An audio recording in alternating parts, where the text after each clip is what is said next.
Bem-vindos ao resumo da pregação de Brett Midor sobre 1 Coríntios 4, um capítulo que vai direto ao coração do problema da igreja, o orgulho humano versus a verdadeira humildade no serviço a Cristo. Ele abre alertando que, no final, o tribunal de Cristo revelará tudo o que está escondido, nossas obras serão testadas pelo fogo, e nada ficará oculto. A igreja de Corinto era um exemplo clássico disso, orgulhosa, cheia de divisões, com gente dizendo, eu sou de Paulo, eu sou de Apolo, eu sou de Pedro, e rejeitando a autoridade do próprio apóstolo que os fundou. Para mostrar como o orgulho nos engana, ele conta a famosa história de Muhammad Ali no avião. A comissária pede para ele colocar o cinto, ele responde todo confiante, super-homem não precisa de cinto, e ela rebate na hora, super-homem também não precisa de avião.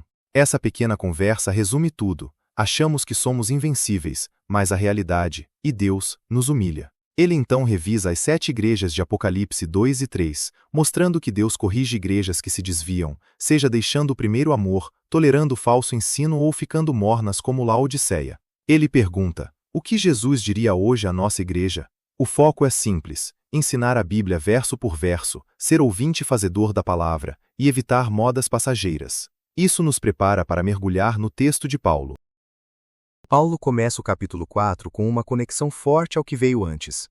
Portanto, ou, assim, então, ligando tudo ao que ele disse no capítulo 3, que tudo é nosso em Cristo, sem motivo para divisões.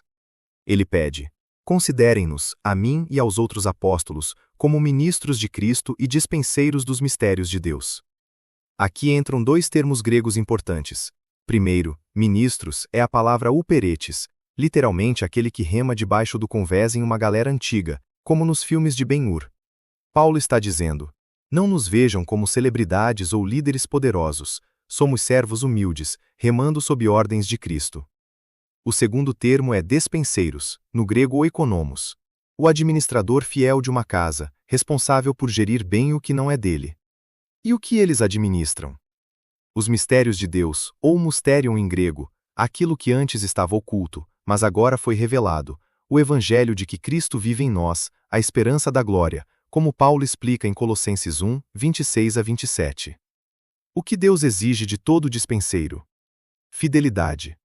Tiago 3, 1 reforça isso. Quem ensina será julgado com maior rigor. Aplicação.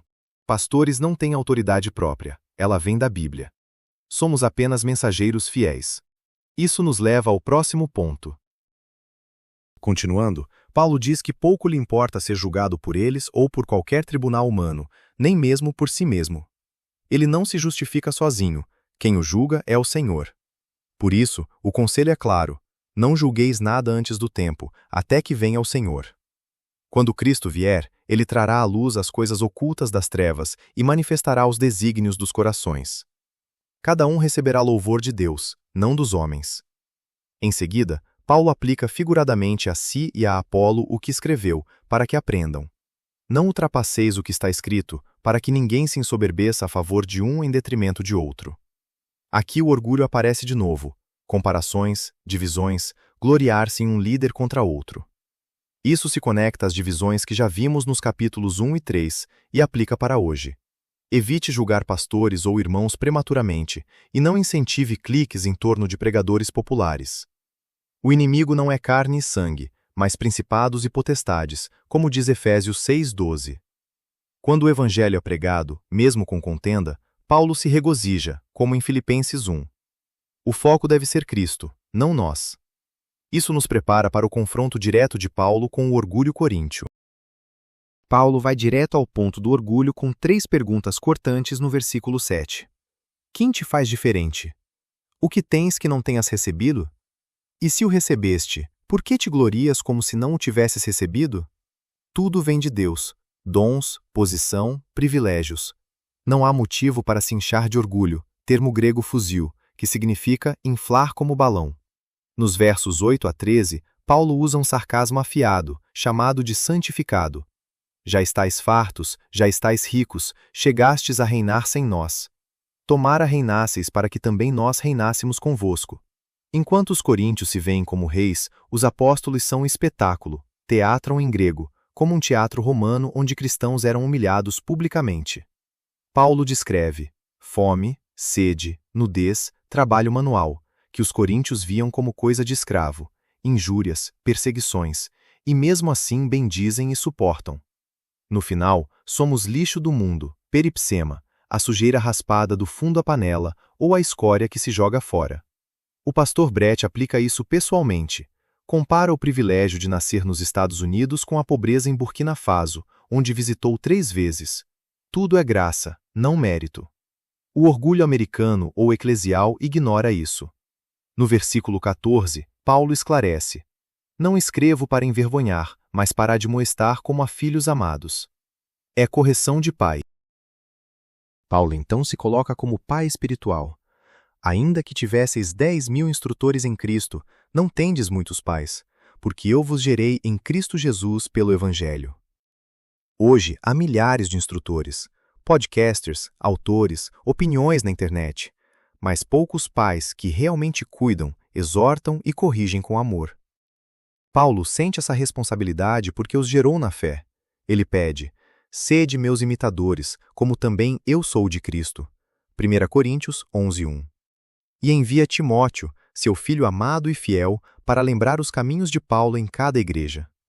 Alguns coríntios, porém, estavam inchados, fúzio de novo, cheios de si, achando que Paulo tinha medo de ir até eles.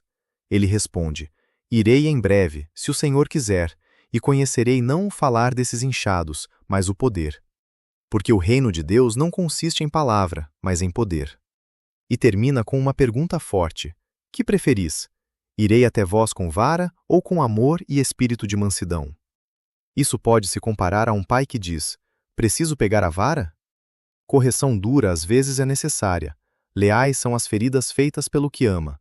Provérbios 27:6. Não descarte tudo como decepção de igreja, sem orar se Deus está falando.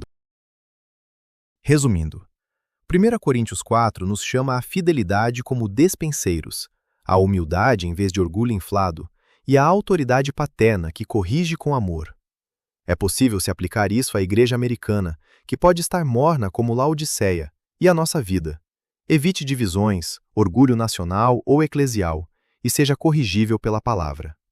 Nas igrejas, o compromisso deveria ser ensinar a Bíblia verso por verso e viver o que se aprende. Paulo soa como um pai firme. Não me obriguem a vir com vara. Mas o objetivo é sempre restauração. Senhor, ajude-nos a pensar sobriamente de nós mesmos, a avaliar nossa igreja e a ficar em linha com Tua palavra. Que este estudo transforme nossa vida. Obrigado por acompanhar. Inscreva-se para mais resumos bíblicos e que Deus abençoe você.